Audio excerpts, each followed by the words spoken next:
with a pointy nose. And that's a distinction people will do everything to avoid making. I've already talked about how I live in one of the wealthiest towns in America, and I have literally lost track of how many space billionaires have moved into the neighborhood. The resources I've had access to are unmatched. And yet there are people here who love to talk about how I'm where I am because of good choices that I made, and that I'm a respectable person, and that if other Black people behaved like me and my siblings, maybe the problems we see wouldn't happen so much. That's a cop-out. Categories of Blackness and whiteness were created to create a white supremacist state.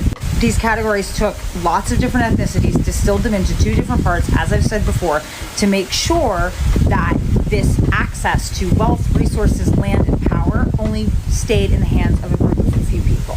The advantages and the privilege of that class structure persist to this day. These are advantages that people like me benefit from. I work in juvenile justice, and one of the things I've realized in my life is because of my class standing, I am not walking a tightrope. I have space to make mistakes and get back up on my feet, whereas other kids don't have that same option. I'm not building a life with two hands tied behind my back trying to fight against structural inequalities that destroy my health, my access to good education, or my ability to have opportunities that help propel me further in the world. I'm not intriguing or relatable or interesting because I made some great moral choice. I'm that way because my parents paid for me to be like that. I've had insane access to things that were historically only available for white people. I absolutely adore my country, and I know that living here, I have opportunities I wouldn't have in many other places in the world.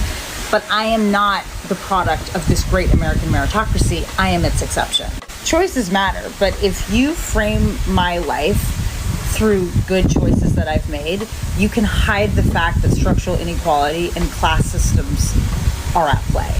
And one thing that makes Americans more uncomfortable than even race is discussions of class, because class is that secret, invisible thing that's not supposed to be real in America. But the deeper we get into understanding American history and the role that the fiction of race and these social constructs have on us, the more we start to realize what they serve, and that's the class system.